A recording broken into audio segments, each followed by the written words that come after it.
everyone, it's Chris Hardwick. Thank you so much for joining us for Comic-Con at Home 2021. Yes, we are virtual this year. I really feel good about being in person next year, though, so that's going to be huge next year. But for now, here we are. We're doing it virtually. I'm so excited to present to you the Walking Dead panel 2021.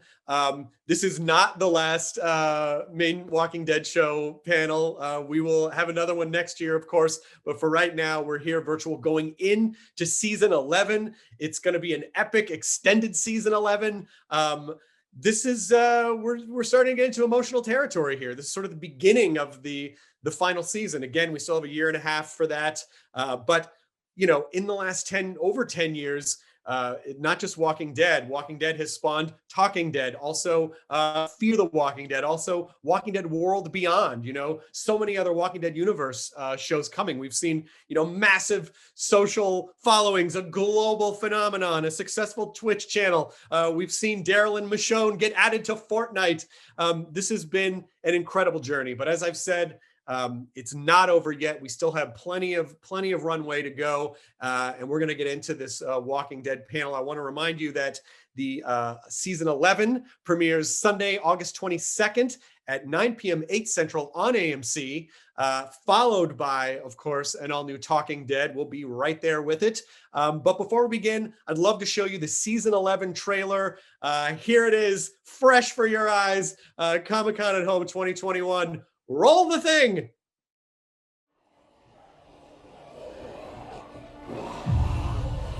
What is it?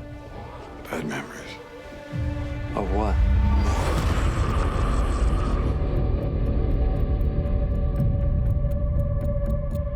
Alexandria's our home. What we have, it's rare.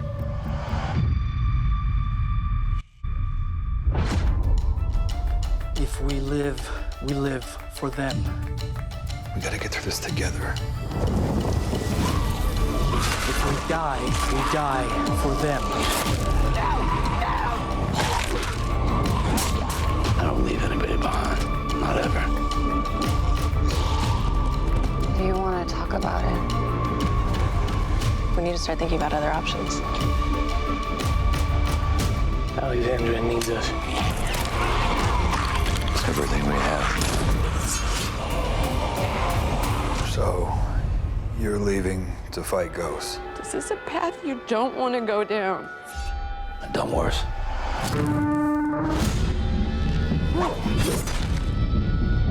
These people, they want stuff.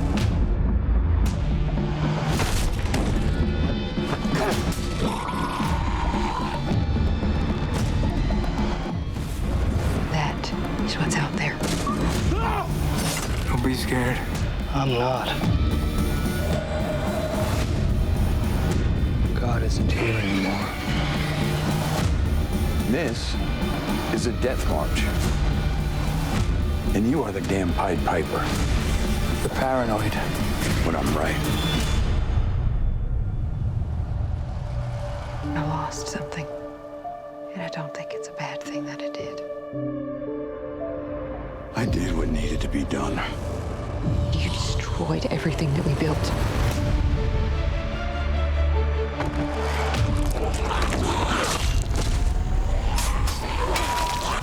The only way this works is if we trust each other. So what do you say? If you say trust him, I'll trust him. The woman who left was not the one standing here now.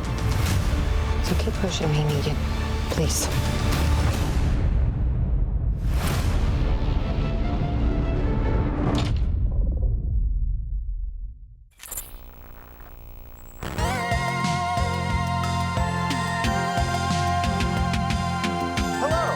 I'm Lance Hornsby. Welcome to the Commonwealth.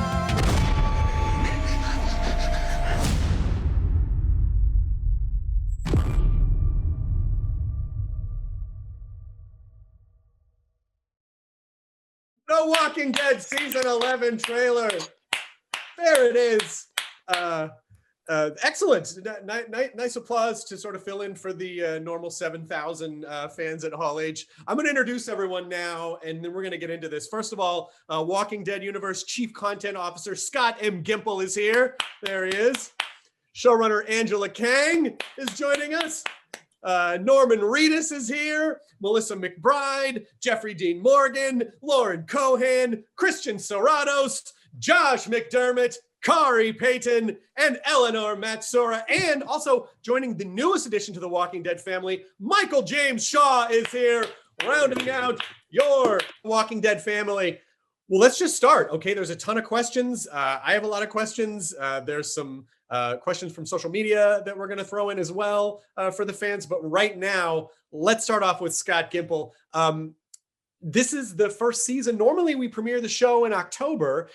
In the fall, and this is the first season where it's actually going to premiere in the summer. We're starting in August 22nd, as we said. So can you talk a little bit about the mechanics of that? What is that leading into? Why the change? And what can we expect? So let's break this down. August 22nd is the premiere. Then, if you can't wait, August 15th on AMC Plus, and that will extend to the entire season. You can watch 1 week early on AMC Plus every episode. Then we have 11B, 11C. Those will be premiering next year. So we have a lot of Walking Dead coming your way. Yeah, and again, I do like to keep reiterating is that even though we do say season 11 is the final season, it's a very lengthy season. So and part of that for me is just sort of delaying the sadness, Scott. I'm just kicking it down the field as far as I can so I don't have to feel sad about it just yet. And right now I feel okay because it's still more than a year away. Well, it's a big story and it takes a lot of turns. Like we say, we reinvent every 8 episodes. This is 3 sets of 8. Yep. So, we're going to put people through their paces. We're going to put the audience through their paces. We're going to give them an epic extended goodbye that will do it right. That will end, more than 10 years right. So I want to talk to Angela about. Hi, Angela. Thank you for being here. Hey, Chris. Good to see you. Good to see you too. So you all did such an amazing job adapting to the ever-changing state of the world during the pandemic, changing how the 10th season was going to play out, adding these 6 episodes. And I feel like how we benefited from that as fans is we got these really amazing intimate stories because that seemed to be like within the protocols and within the constraints of filming.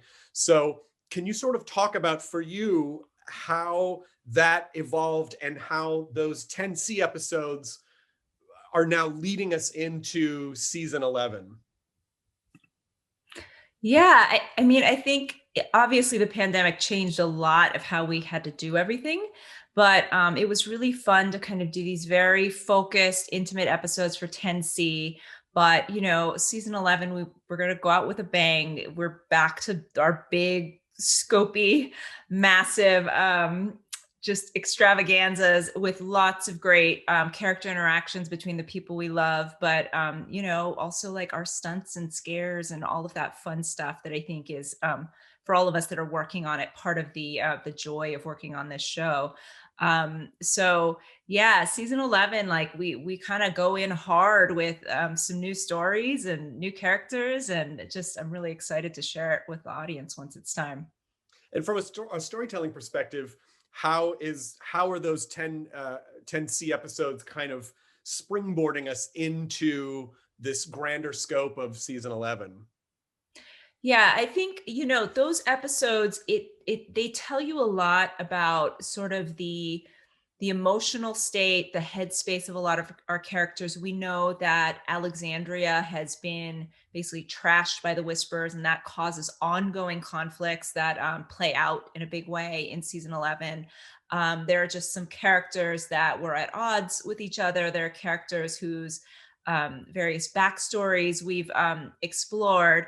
And then we're just starting to see mixes of different people coming off of that, going into season 11. And that's just going to inform a lot of where people go. I'm being a little vague on purpose because I don't want to spoil, but well done. Yeah, in the grand tradition of this show. And then obviously we've got this group that ran across these armored troopers, and that's going to be a major part of the story going forward as well. And I assume we're talking about the Commonwealth. I mean, for our comic book fans, they know that there's a certain storyline coming that involves people like our fine character Mercer, that's being played by Mike Shaw with great aplomb. So yes, so I'm glad you brought that up. So Michael James Shaw is playing comic book favorite Mercer. Is finally joining the cast, but there's actually other new characters that are coming as well. So is there anything that you can share? Anything that you can announce? yeah, we've got lots of new characters this season, but for our comic fans specifically, two of our major castings this year are the wonderful Lila Robbins, who will be playing Pamela Milton, and the also wonderful Josh Hamilton, who will be playing Lance Hornsby. And then we also have some other characters of note that, without saying who they're playing, we've got the amazing Margot Bingham and the also amazing Richie Coster. I am really excited for everybody to see what they're doing. Super cool. Fantastic. Well, since we have Michael James Shaw here on the panel, let's lead off with you. Welcome to the Walking Dead universe. It's nice to see you. Thank you. Good to see you too. How are you feeling? I mean, this is it's a big fun thing to get to join the Walking Dead universe. Can you talk a little bit about, coming onto the show, what the experience has been like for you, like how is it so far? This experience has been a joy, especially coming off of last year. This was like a silver lining at the end of the tunnel. Awkward kid who loved to read comic books, getting to step into the shoes of a really awesome comic book character is just a dream.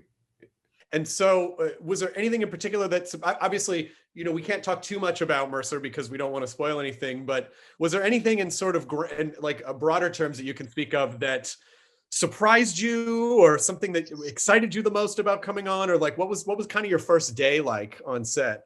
Man, I was about to shit a brick. It was daunting, stepping into this huge machine, but there was a lot of love from the cast and crew, and they welcomed me with open arms. So it was great to step into a family. Yeah, it's a beautiful thing. Well, and that's a perfect word. I mean, we always say the Walking Dead family, like once you're a part of the Walking Dead universe, you're a part of it, and I so look forward to getting to know you. I so look forward to getting to meet Mercer, to getting to meet your Mercer, and seeing you on more of these panels, and hopefully getting you to come on Talking Dead to talk about it, as things develop. So welcome. Thank you. So Melissa, Carol seemed a bit lost at the end of season 10. She and Daryl are in a little bit of an awkward place. They're having some moments. She tried to help Negan by sending him away, only to have him come back. So where does Carol fit into the community as we head into season 11? Oh, I think just, caring is enough to fit in. Anything on top of that is icing. We talked a lot about on Talking Dead about how, this relationship with Daryl, well, they were really kind of anchors for each other for so long, and then they kind of come at odds, but then seem to come out of it. So where do you think she feels like that relationship is, going into season 11? I think just through all the years that they've survived together, they have their ups and downs, and I think that she knows that they're going to get beyond this. She hopes that they're going to get beyond this. That's good. It seemed like that was the case as we kind of wrapped out the end of last season. And also, I can't imagine those two wouldn't figure it out. I just can't imagine. No. No.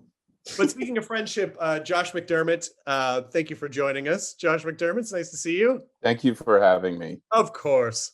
So, Eugene's relationship with Stephanie and his belief that this new connection could help the group, could help expand the group, could help in all sorts of ways, led to what might be described as a precarious situation. So do you think he's questioning this decision at that point, or do you think he still feels like, nope, I'm going with my gut on this, I think it's going to be okay? I mean, I think we're starting to see the first cracks of that. He, he is a bit of a risk taker in his own way, and is able to read a lot of situations that other people might not necessarily be able to read as well. And I think he kind of entered into the situation thinking like, this is going to happen. We're going to get, they're going to come up and they're going to want to question us or whatever. But all of a sudden they're just kind of like separated and thrown into train cars. And I think we're starting to see the first cracks of like, oh crap, like, did I make the wrong call here? He certainly is doing this for the people back home in Alexandria, but I think he's also starting to feel the guilt of, his friends getting captured with Princess and Ezekiel and Yumiko, and starting to question like, hey, did I make the right call? I think that, everybody that they ever encounter along the way, there's a certain level of distrust. And he certainly trusts Stephanie from his conversations on the radio. And yeah, there's definitely like, okay, I'm sticking to this, but what if? And like I said, we're starting to see the first kind of cracks in that veneer there. I mean, listen, I think there might have been a period where I think we might have gone, well, is Eugene really doing the right thing here? There's a period of time where he was with the Saviors. Obviously, that all worked out quite well. And in that moment, I think we learned, like, you can trust this guy. Like, he's always got something going on in the back of his mind. He's already like a chess game trying to think 10 moves ahead of where everything's at. Yeah. Would you agree with that? Is that kind of part of his MO? Yeah, I think so. And I mean, yeah, especially like when we saw him at the sanctuary and he really got over on Negan and made Negan his bitch. I mean, that was right, Jeff? Yeah.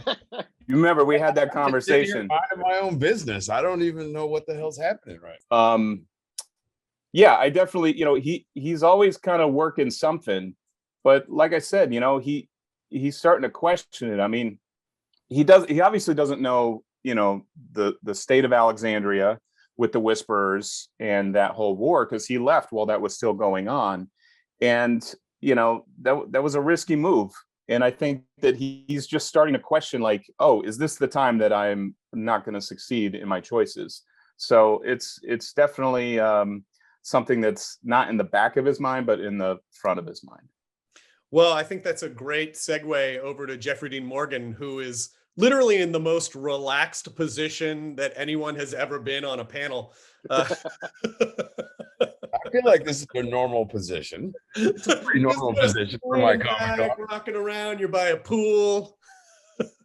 bowing to Josh. It's kind of how I roll. Of course.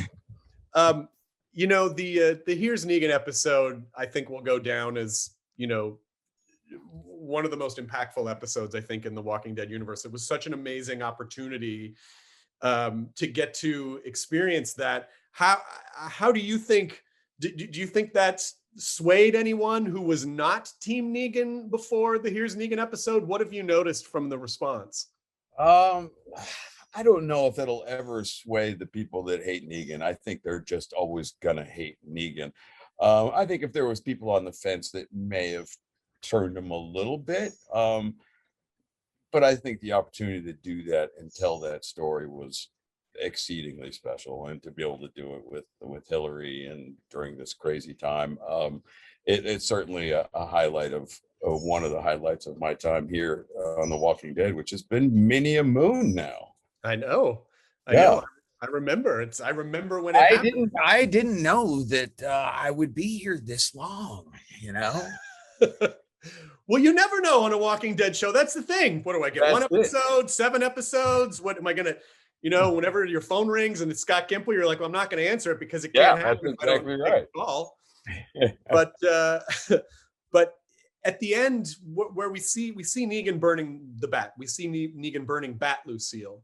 Yeah. And he sort of has this moment, and I kind of wonder, like, okay, he's sort of saying goodbye to old Negan, but I don't think that he's necessarily fully embracing, tomato growing Negan either. So is this kind of an evolution of Negan that has traces of both? Where do you see him right now? I think there's definitely an evolution of Negan, but I would be hard pressed to say that old Negan will ever disappear.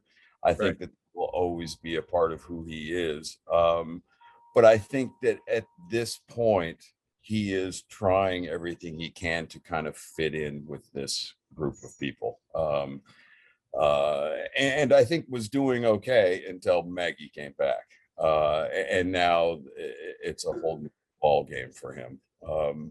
And one that he's trying to figure out. But I think at a certain point, you know what I mean?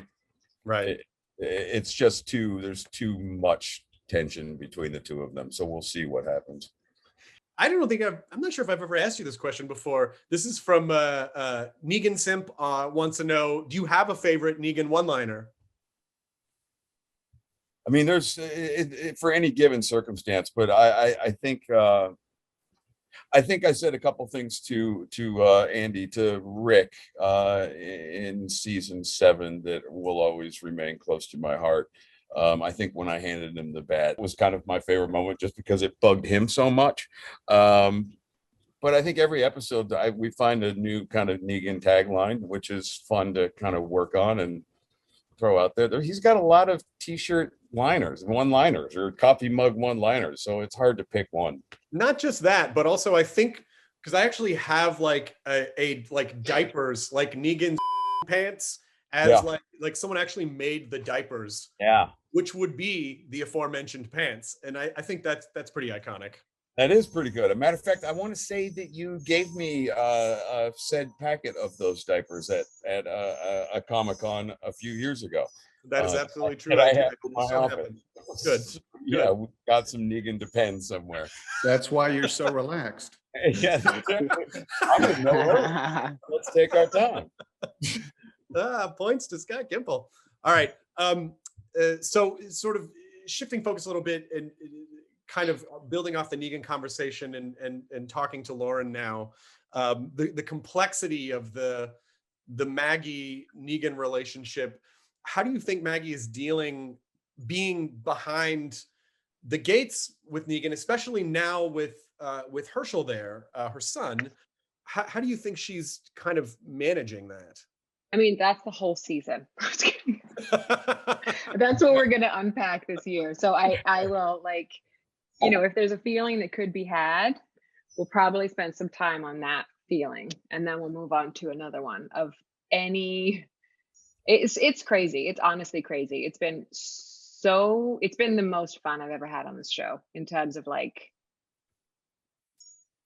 just navigating, like cruising through this ocean of what you want to do and what you can do, and where she's been. That moment in the episode where we see Herschel for the first time, which was pretty emotional. Like, there are so many emotions that are packed into it, you know, because of Glenn, where she's back, and now I felt like I had a similar experience the first time we saw Judith Grimes, and I sort of felt that like hope for the future. And then I see little Herschel with the cap on, and it just pulls at so many different things, but also feeling some hope for the future. Does that represent all those things for her? Does Herschel represent all those things for her? I think the innocence of him, and also what we get to understand is what he's had to see because of where he's been and what all these kids have seen. But there's some pretty dark stuff that they've been through as mother and son. And it's like the contrast of, you know, the hope for him and everything that he,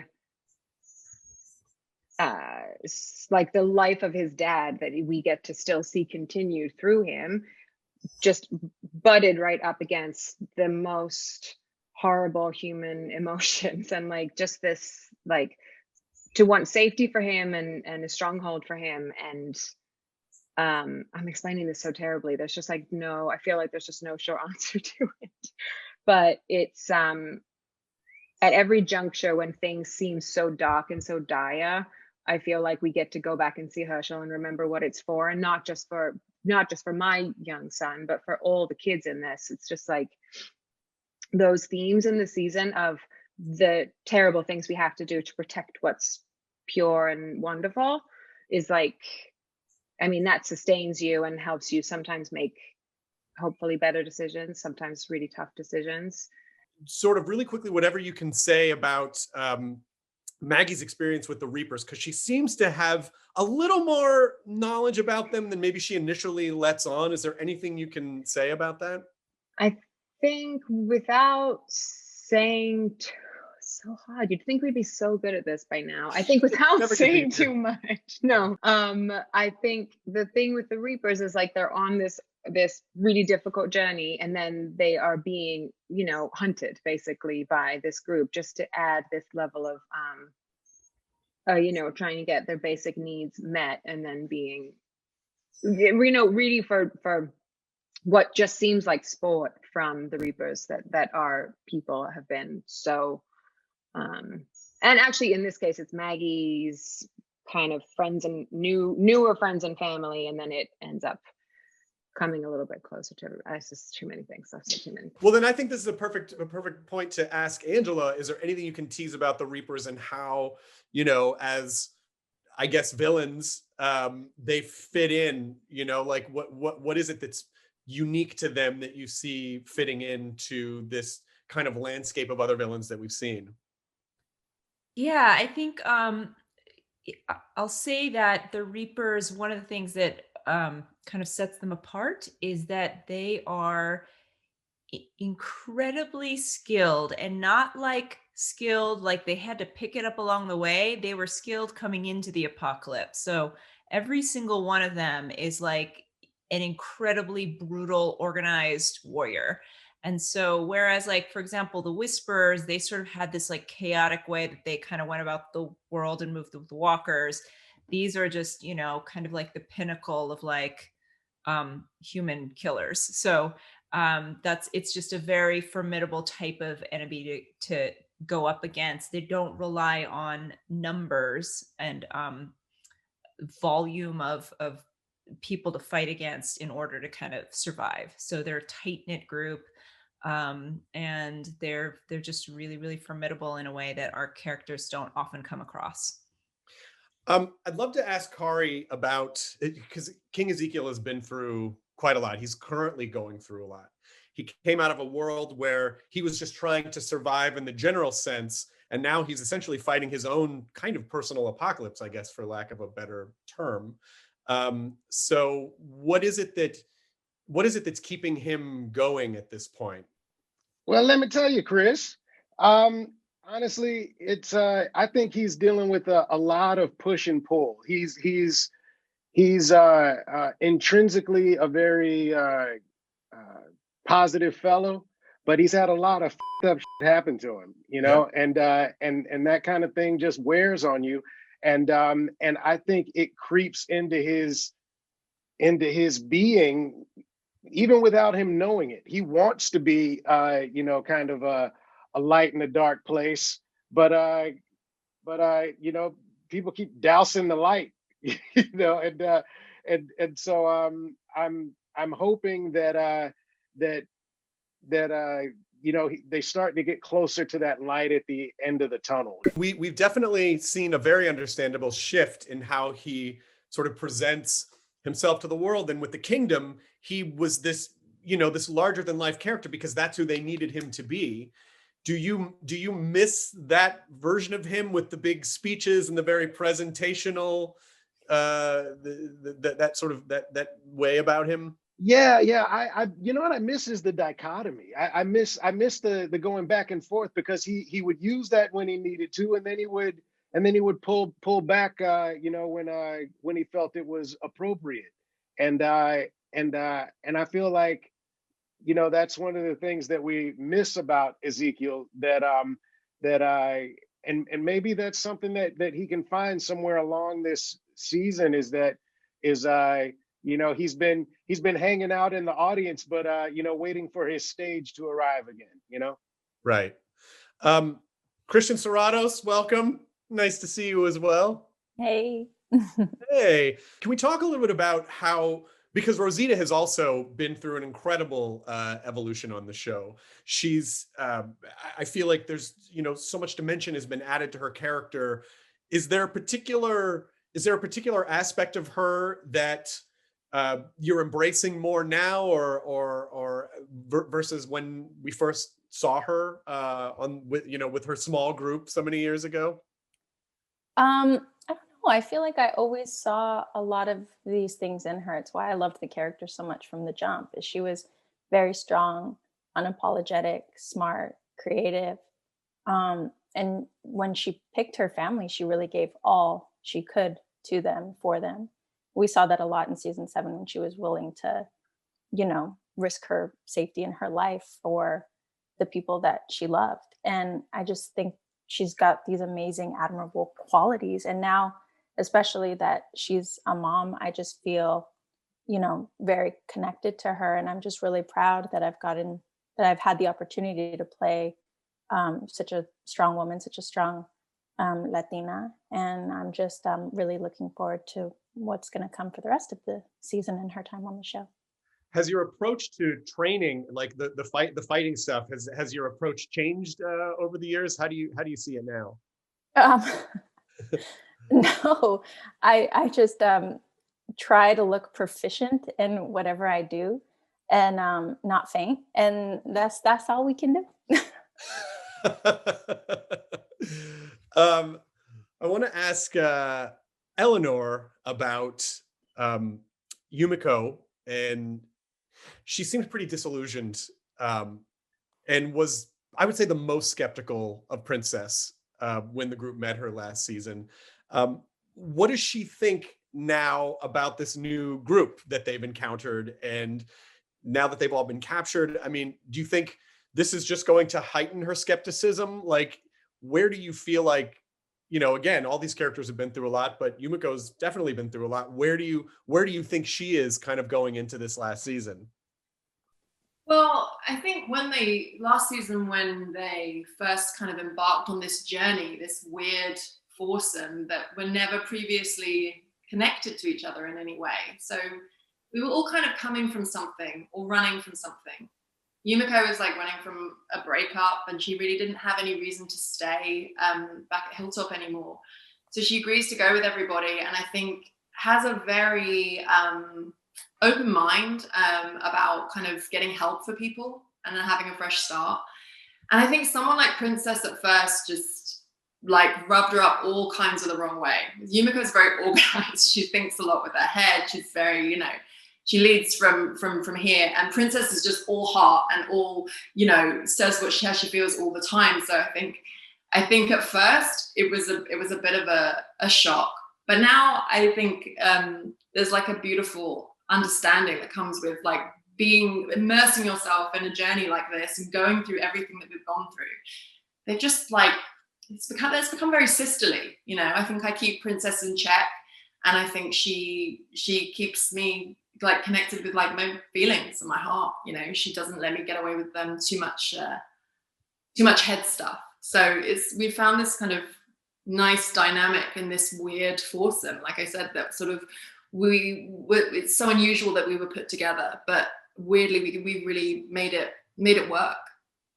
Okay, so now I definitely I have a couple questions for you, Norman Reedus. Sure. Can you talk a little bit about your experience coming out of the kind of virtual nature of how, I mean, you've been around for quite a few seasons. So how did your approach change? As an actor, how did your approach change to sort of accommodate the adaptation of these pandemic episodes, and then going into back to the normal expansiveness of regular Walking Dead? You got to get there earlier. You're micing yourself. I got a lot of things strapped to me, so it takes me forever. Also, like, we've always, I see all these little memes and stuff of me like slapping Andy on the butt and high-fiving Steven and doing all this stuff. Like, we kind of started out as this group of huggers, and everybody hugged and everybody kind of got into it. And the shooting in the pandemic, it's a little less huggy, which I don't like. but for the most part, I think we've settled into a groove where we're kind of feeling like we're back to normal. You know what I mean? The little 6 episodes was rougher because everybody was wrapped in plastic and it was weird. But I think we're finding our groove again. And now that we're going into bigger episodes, am I working? You're all frozen. You're moving. I can see you. Okay, Just cool. Where do you think Daryl is right now? Like emotionally, where do you think where is he going into season 11 as we get into this final stretch of 24 episodes? You know, I heard this interview on Howard Stern yesterday with Elton John, and he was talking about his friendship with John Lennon and how he wishes that John Lennon was around so that John Lennon could comment on the world we're living in right now. I kind of feel that way with like all the characters that have come before. Like I feel like Elton John a little bit. Like you know, I wonder what Andy would think or Rick would think about this. I wonder what Herschel or, you know, any of these people, because I think like my character and in particular to me anyway, that I feel like he's changed in all these different ways, but he takes little pieces of all these people that he's learned from. And I mean, I think out of all the characters, I know Negan's a big baddie and stuff, but I feel like if the apocalypse didn't happen, Daryl would be the one that you wouldn't put your hand out and say hello to. So I feel like he's morphed in all these different directions because of all of these people that have come before him, and he's trying to hang on. I mean, it's like a bad Thanksgiving Day dinner with every relative you have, and you got crazy loud uncle, and you got the kids breaking the stuff, and all the personalities coming together. So it's I think he's trying to just hold on and keep it together, and everybody's kind of spinning off in all these little tornadoes. So I'm curious myself, to be honest. To be on the air as long as Walking Dead has, this is such rarefied television air for like a non-procedural show, you know, like not like a procedural cop show, but like this giant narrative arc. What do you think Daryl has picked up along the way? Are there particular things that he's picked up from different characters along the way that have really informed who he is? And do you have any particular thoughts or favorites? I feel like he's definitely become compassionate and sympathetic, which he didn't have those things in his wheelhouse before. He's forgiving now. He lets people do their thing and he's not judgmental, I guess is a good thing to say. It's wild being on the air this long. I have to tell you, it's crazy to play a character this long because of how much it blends into your real life, and you can't help it. I think a lot of the things that Daryl has learned, I've learned, but I don't know. I think we both still kind of hate people too sometimes. And I feel so much for Daryl too. I can separate him a little bit in my head, but I don't know. I want good things for him, Angela, what are you excited for people to finally experience in this last season, besides obviously the scope returning to, what it was? Lots of things. I think for me, I've just been, we're doing editorial. So I've been, last night I was cutting one of the episodes. So I've seen like the first 6. And just, I love our cast so much. And I'll just say that every person on this panel, I'll just in order of squares I see, Christian has made me cry. Norman has there's this scene that's so long and tense and just heart pounding, just incredible, nuance and depth. Josh has made me laugh out loud so hard. Melissa has also made me cry. Lauren has made me go oh, Kari, just so much warmth, just gave me all the feels. Mike Shaw just made me kind of sit up and go, all right, that's cool. Excellent. Eleanor has dazzled me. Jeffrey has made me just feel like I don't know what he's going to do next, like in the best way. So just every actor, I just think they're always bringing their A game. I'm so excited for everybody to just see what all of these wonderful actors bring to these characters that they love. Like really at the end of the day, like this show is about people.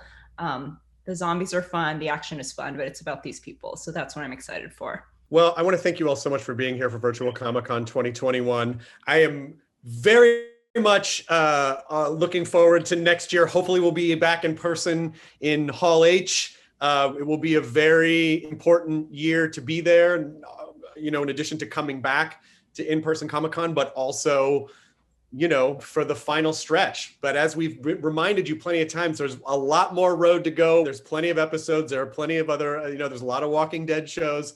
And then also we have all of next year. So we will be here through all of it. If you want to see the season 11 trailer again, it is available on YouTube. As a reminder, the season 11 will premiere Sunday, August 22nd at 9 p.m. 8 Central, followed by Talking Dead, of course. And if you want to see the premiere a week earlier on August 15th, you can do so on AMC Plus. I want to thank everyone so much for being here. Norman Reedus, Jeffrey Dean Morgan, Scott Gimple, Mike Shaw, Eleanor Matsura, Kari Payton, Lauren Cohan.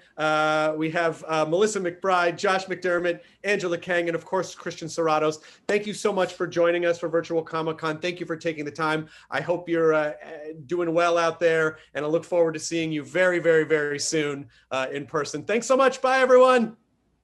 Thanks, everybody. Bye. Thanks, guys.